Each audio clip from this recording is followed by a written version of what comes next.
Welcome back. I'm Ben. Thanks for joining us for another lesson. Today we're going to address the first, most important, the cornerstone of campaign planning, the audience. In any business, the most important aspect of your business are your customers.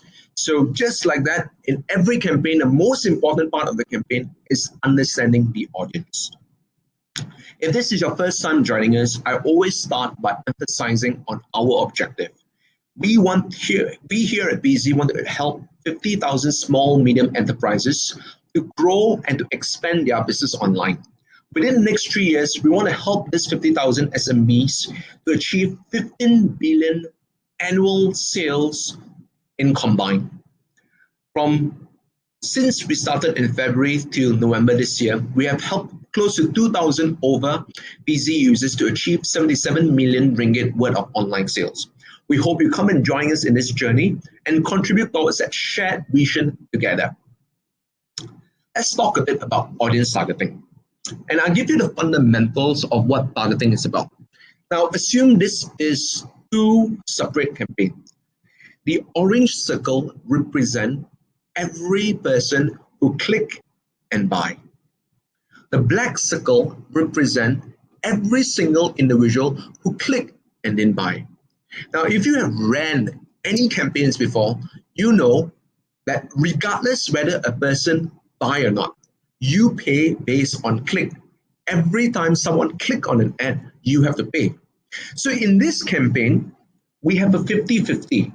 So assuming if I pay $1 for every click, my cost per acquisition, the money that I pay to Facebook and Google for every sale is $2 because I have to pay for one non-purchase for every purchase as well. So I have to get 2 clicks before I get 1 sale, right?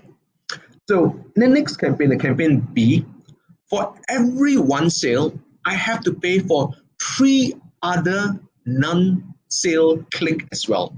So my CPA is $4 because I have to pay for 1 click, 2 click, 3 click, 4 click before I get 1 sale.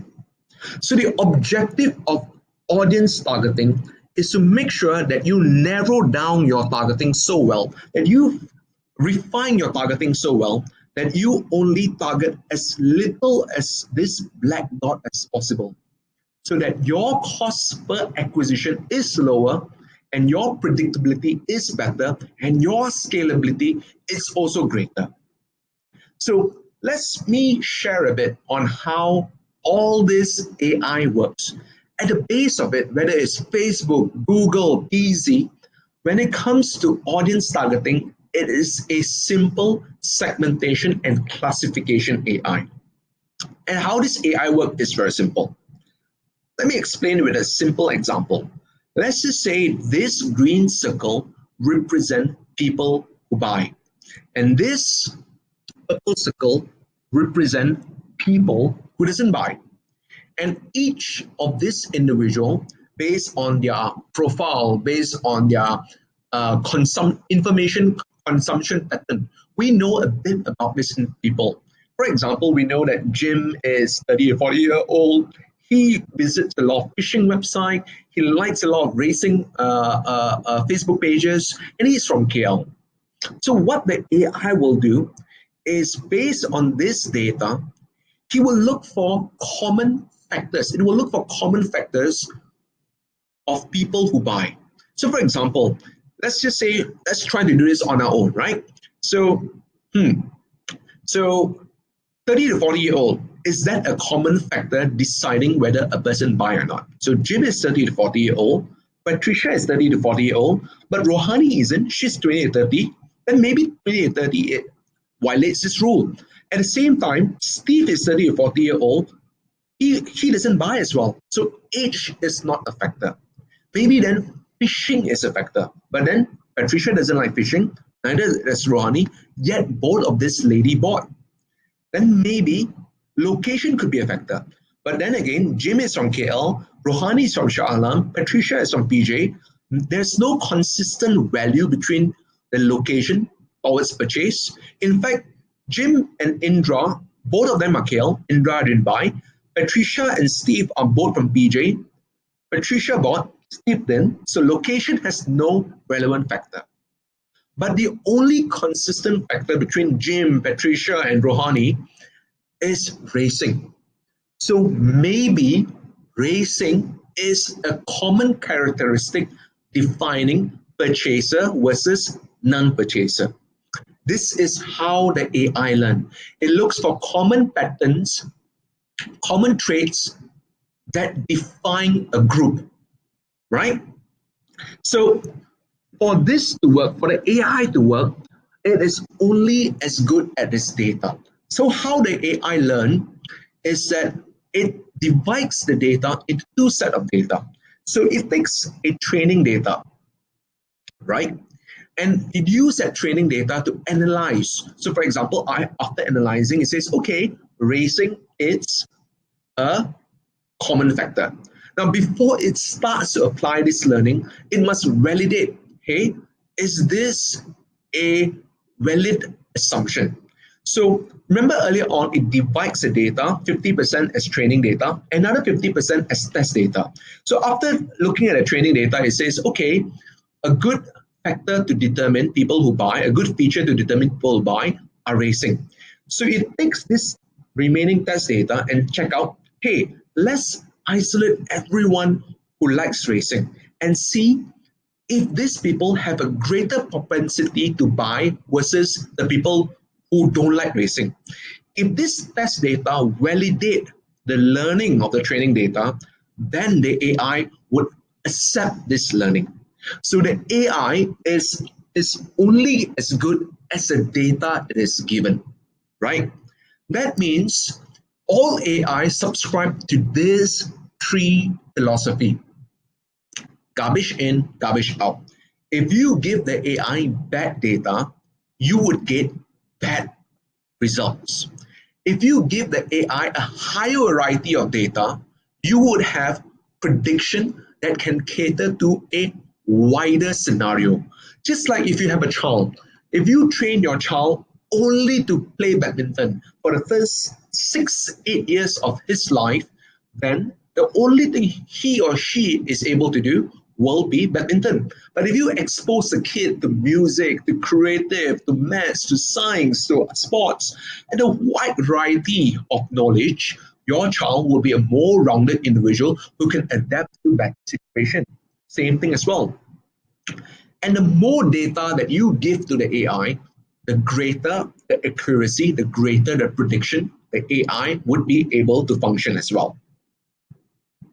So let me move this aside. Now, we mentioned earlier on in the campaign planning earlier on that when it comes to campaign planning, the result is an audience. But what exactly are we looking at? The first and most important thing, the cornerstone is the targeting. The targeting is a defining characteristic used to group a segment, to define a segment. For example, we said racing earlier on.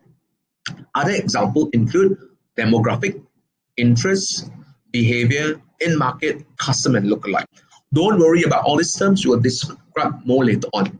A good example is, oh, my product is targeting all parents with kids within the age of 3 to 5 years old, middle income, living in urban area, staying in an apartment. So that would be a targeting profile. Based on that targeting profile, you can look at what are the historical conversion rate. That means if I were to attack, or if my ad were to be seen or clicked by 1,000 of this individual, how many percent of them would end up buying? Now that tells me then how many people I need to serve in order to achieve my target. For example, if my conversion rate is 10%, out of 100 people who have seen my ad, only 10 people would buy. And my target is to achieve 100 sale, then I know my campaign, when I plan my campaign, I need to achieve 1,000 people within this targeting profile. Simple maths, right? If I know my target, sales target is 100, and my conversion rate is 10%, I need to achieve 1,000 people. 1,000 times 10%, 100 sales. And then next thing is population. So population tells you what is the number of people who matches this profile in the entire internet. So let's just say again, if my sales target is 100 and my conversion rate is 10%, so therefore I need to serve my ad to 1,000 people. But the entire internet that matches this profile has only 500 people. That means I now need to find an additional audience segment because I can only get 50 sale from this segment. So I need to think of another segment. Next is a bid. The bid tells you what is the range you need to pay for every CPC, cost per click, or CPM, or CPA, whatever it is.